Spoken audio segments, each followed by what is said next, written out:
रितु को 2 शादियों के कार्ड एक साथ मिले। एक भाई की बेटी की शादी का और एक जेठ जी की बेटी की शादी का। दोनों शादियां भी एक ही दिन थी और दोनों ही रिश्ते ऐसे कि शादी में जाना टाला नहीं जा सकता था।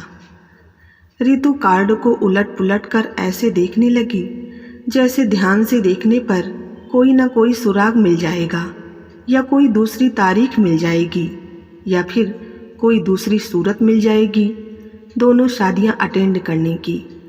वो क्या करेगी अब?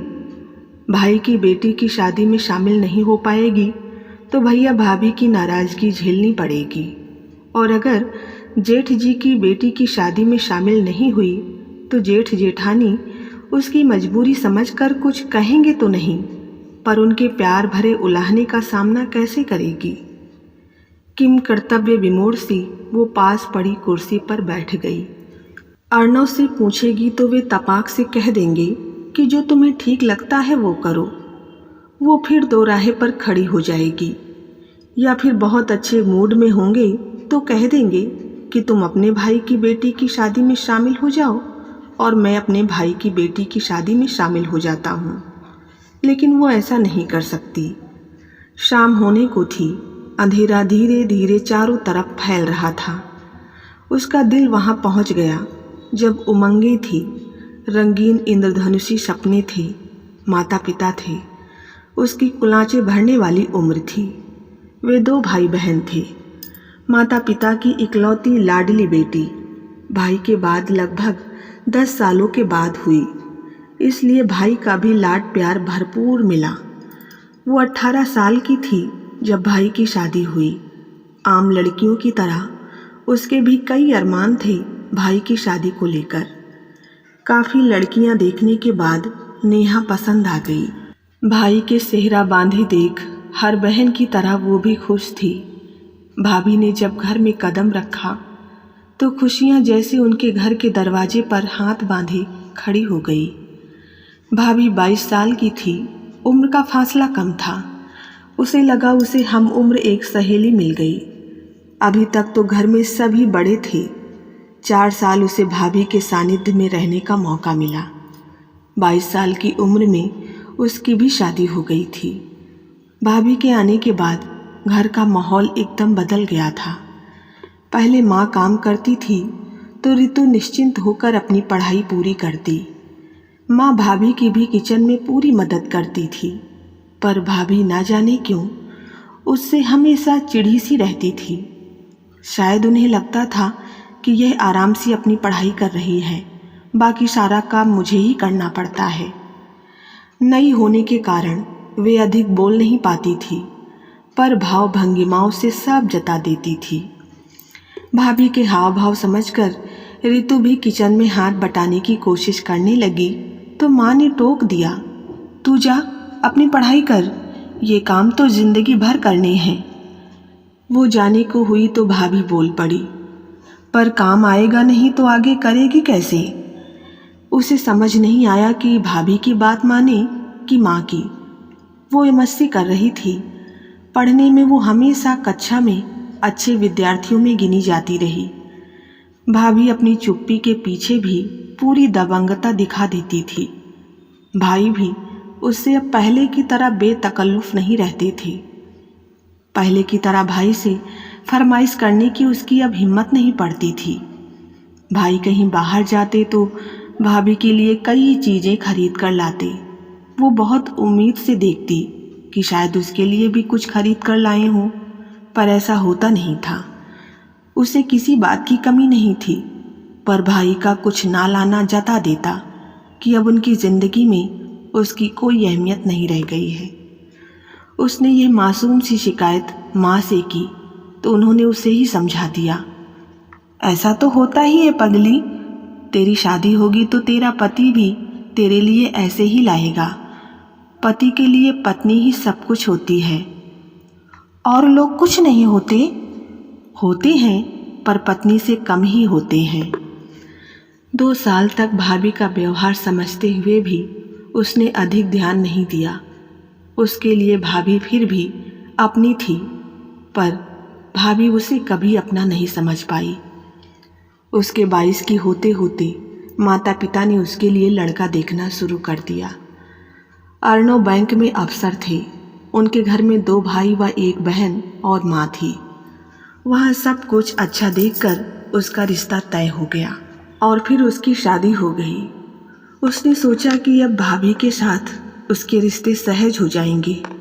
जब वो कभी कभी आएगी तो भाभी भी उसे पूरा सम्मान देंगी। ससुराल में सभी ने उसे हाथों हाथ लिया, पर घर में जेठानी का ही राज था। वो पूरे परिवार पर छाई हुई थी। सास, ननंद व यहाँ तक कि उसके पति के दिलो दिमाग पर भी वही राज कर रही थी। वो अनायास ही ईर्ष्या से भर उठी। मायके जाती तो वहाँ सब कुछ भाभी का, तो यहाँ सब कुछ जेठानी का। धीरे धीरे ना चाहते हुए भी उसके मन में जेठानी के प्रति ईर्ष्या की भावना घर कर गई। पति से कुछ भी पूछती तो एक ही जवाब मिलता कि भाभी से पूछ लो। साड़ी खरीदनी है, साथ चलो, तो उसे जवाब मिलता भाभी के साथ चली जाओ, या फिर चलो भाभी को भी साथ ले चलते हैं, उनकी पसंद बहुत अच्छी है। खाने में क्या बनाऊं, भाभी से पूछ लो। सास भी बड़ी बहू से पूछे बिना कुछ न करती। उसे सब प्यार करते, पर महत्व तो बड़ी को ही देते। जेठानी के साथ समझौता करना उसे अच्छा नहीं लगता था। जेठानी उसका रुख समझकर बहुत संभल कर चलती, पर कुछ न कुछ हो ही जाता। जेठ जेठानी कहीं जाते तो बच्चे घर छोड़ कर जाते। बच्चों की चाचा के साथ घूमने की आदत तो पहले से ही थी। अब चाची भी आ गई तो क्या, वे दोनों कहीं भी जाना चाहते तो दोनों बच्चे भी उनके साथ लग लेते। वो अर्णव पर भुनभुनाती, नई शादी हमारी हुई है या जेठ जेठानी की? वे दोनों तो अकेले जाते हैं और हमारे साथ ये दोनों लग लेते हैं। तो क्या हुआ रितु, उन्हें इस बात की समझ थोड़े ही है, बच्चे ही तो हैं। ये ऐसे ही हमारे साथ जाते रहे तो जब तक ये बड़े होंगे तब तक हम बूढ़े हो जाएंगे। अरे जब हमारे चुनमुन होंगे तो उन्हें भाभी संभालेंगी, तब हम खूब अकेले घूमेंगे। जरूर संभालेंगी, अपने तो संभलते नहीं। जेठानी उसका मूड समझकर बच्चों को जबरन रोकती, ना मानने पर 1-2 थप्पड़ तक जड़ देती। बच्चे रोते तो उन्हें रोता देखकर अर्णव का मूड खराब हो जाता, और अर्णव का खराब मूड देखकर उसका मूड खराब हो जाता, और जाने का सारा मजा किरकिरा हो जाता।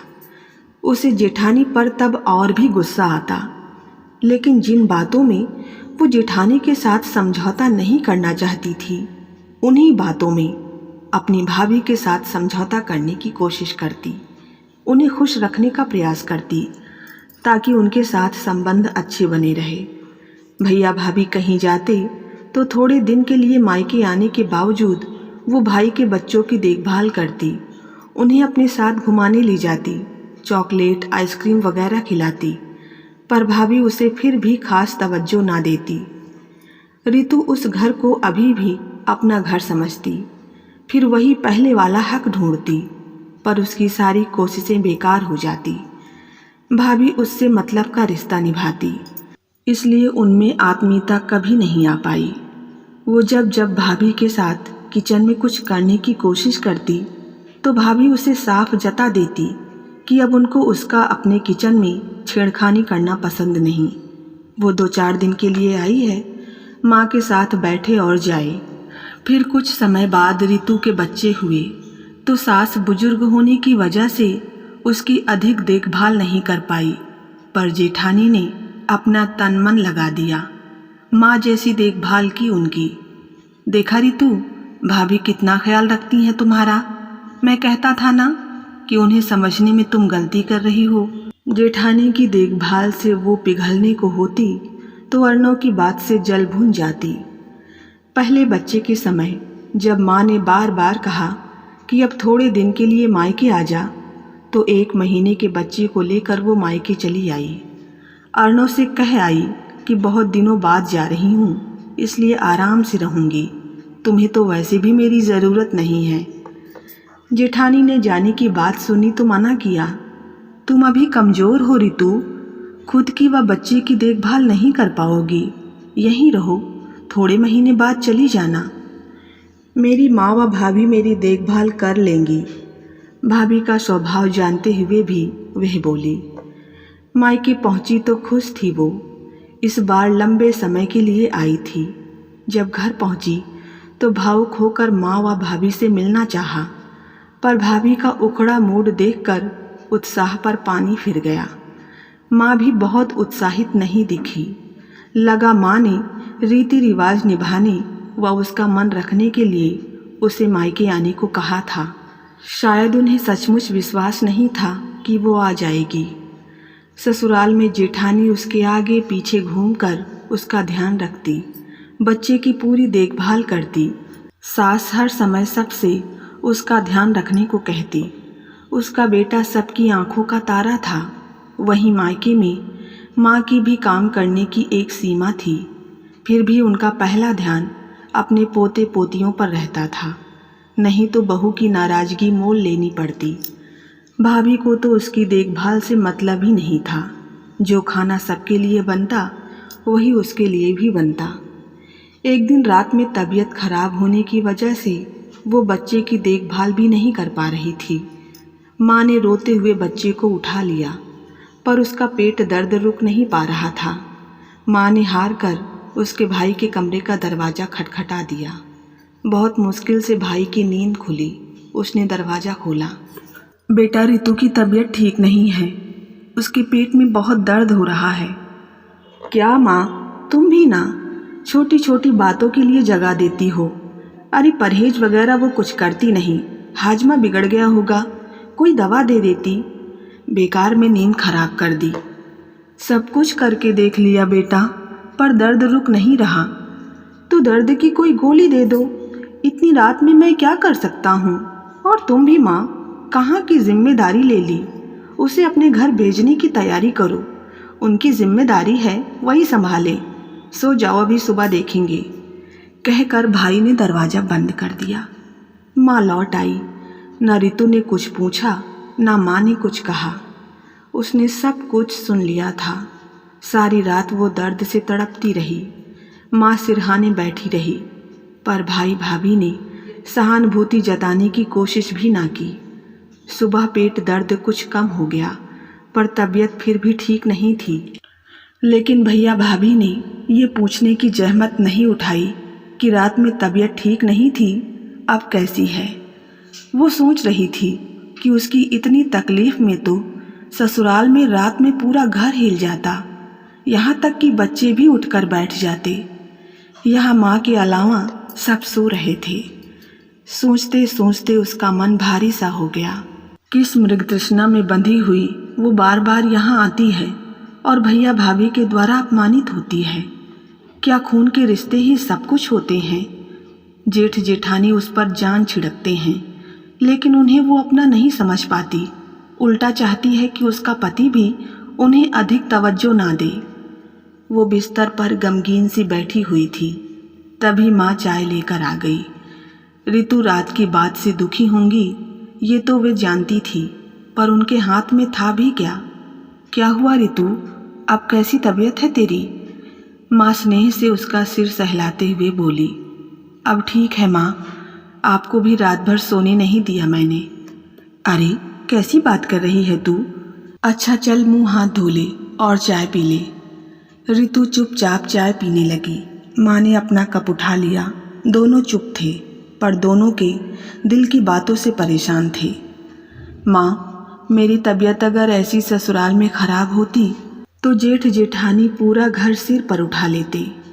अचानक रितु बोली तो माँ समझ गई कि रितु क्या कहना चाहती है। वे धीरे से उसके पास खिसक आईं। रितु, तू जिन रिश्तों की जड़ों को सींचना चाह रही है वे खोखली हैं, सूखी हुई हैं बेटा। खून के रिश्ते ही सब कुछ नहीं होते।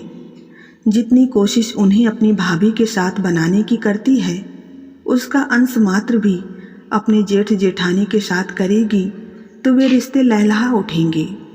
जो रिश्ते तेरी तरफ कदम बढ़ा रहे हैं उन्हें थाम, उनका स्वागत कर। जो तुझसे दूर भाग रहे हैं उनके पीछे क्यों भागती है। माँ उसके और अपने मन के झंझावतों को शब्द देती हुई बोली। ये तेरी मृगतृष्णा है कि कभी न कभी भाभी तेरे प्यार को समझेंगी और तेरी तरफ कदम बढ़ाएंगी। कुछ लोग प्यार की भाषा को कभी नहीं समझ पाते, पर तू प्यार की कीमत समझ बेटी। अपने जेठ जेठानी के प्यार को समेट ले। वही हैं तेरे भैया भाभी जो तेरे दुख सुख में काम आते हैं, तेरा ख्याल रखते हैं, तेरे अच्छे बुरे व्यवहार को तेरी नादानी समझकर भुला देते हैं। माँ उसे पहले भी यह बात कई बार समझाना चाहती थी। उसके प्यार का बहाव ससुराल की तरफ मोड़ना चाहती थी, पर ऋतु समझना ही नहीं चाहती थी। पर आज पता नहीं क्यों माँ की बात समझने का दिल कर रहा था। उनकी बातें उसके अंतर मन को छू रही थी। माँ चली गई तो वो अपने आप में गुमसुम सी हो गई। जब उसका गाल ब्लैडर की पथरी का ऑपरेशन हुआ था, तब भी कैसे सास व जेठ जेठानी ने रात दिन एक कर दिया था, और भैया भाभी ने बस एक फ़ोन कर अपने कर्तव्यों की इतिश्री कर ली थी। जेठ जेठानी ने तन मन धन लगा दिया था। ननंद भी ऑपरेशन के समय 2 दिन के लिए उसके पास आई थी। आज पिछली सारी बातें जैसे साफ हो रही थी। उसकी आंखों पर पड़ा भ्रम व मोह का पर्दा हट रहा था। आज पहली बार वो समझ रही थी कि जो उसे अपनाना चाह रहे थे उन्हें वो ठुकरा रही थी, और जो उसे ठुकरा रहे थे उन रिश्तों के पीछे वो भाग रही थी। सच, वे भी तो भैया भाभी हैं जिनसे उसे प्यार मिलता है। उसके ना सही उसके पति के हैं तो उसके भी हैं। वे रिश्ते भी तो उसके अपने हैं। वो चुपचाप उठकर सामान पैक करने लगी। तभी माँ कमरे में आ गई। क्या कर रही है ऋतु? उसे सामान पैक करते देखकर माँ बोली। अपने घर जा रही हूँ माँ, अपने भैया भाभी के पास। माँ चुप हो गई। दोनों माँ बेटी बिना शब्दों के कहे भी एक दूसरे के दिल की बात समझ गई थी। दूसरे दिन ऋतु ससुराल लौट आई। उसे वापस आया देखकर घर में सास, पति, जेठ जेठानी सभी बहुत खुश हो गए। किसी ने उससे नहीं पूछा कि वो इतनी जल्दी क्यों लौट आई। धीरे धीरे समय कुछ साल आगे सरक गया। उसके बच्चे थोड़े बड़े हो गए। फिर उनका तबादला दिल्ली से कानपुर हो गया। समय धीरे धीरे सरकता रहा। माता पिता व सास का साथ समय के साथ छूट गया। माँ के जाने के बाद मेरठ जाना बंद हो गया, लेकिन दिल्ली जेठ जेठानी के पास त्योहार व छुट्टियों में आना जाना बना रहा। तभी घंटी की आवाज़ सुनकर वो चौंक गई। शायद अर्णव ऑफिस से लौट आए थे। वो वर्तमान में लौट आई। उसने उठकर दरवाज़ा खोल दिया। क्या बात है ऋतु, बहुत गमगीन सी लग रही हो। तबीयत ठीक नहीं है क्या? अर्णव उसे इस कदर उदास देखकर बोले। नहीं, कुछ नहीं, सब ठीक है। दिल्ली से सोनिया की शादी का कार्ड आया है। जाने की तैयारी करनी है, रिजर्वेशन कराना है, यही सब सोच रही थी। वो उत्साहित होते हुए बोली। और ये दूसरा किसका है? अर्णव दूसरा कार्ड उठाते हुए बोले। ये मेरठ से आया है। ऋतु लापरवाही दिखाते हुए बोली। आप बैठकर देख लो, मैं चाय बनाकर लाती हूँ। कहकर वो उठकर किचन में चली गई। थोड़ी देर बाद 2 कप चाय बनाकर ले आई। अरे, ये तो साले साहब की बेटी की शादी का कार्ड है। वहाँ भी तो जाना होगा। ऐसा करो, तुम वहाँ चली जाओ और मैं नहीं। ऋतु बीच में बात काटती हुई बोली। वहाँ आप उपहार भेज दो, हम दोनों ही दिल्ली जाएंगे, और थोड़े दिन पहले जाएंगे, क्योंकि शादी में मदद भी तो करनी है। ऋतु पूरे आत्मविश्वास से बोली और शांत भाव से चाय पीने लगी। अर्णव ने चौंक कर उसकी तरफ देखा। सब कुछ समझकर चुपचाप चाय पीने लगे।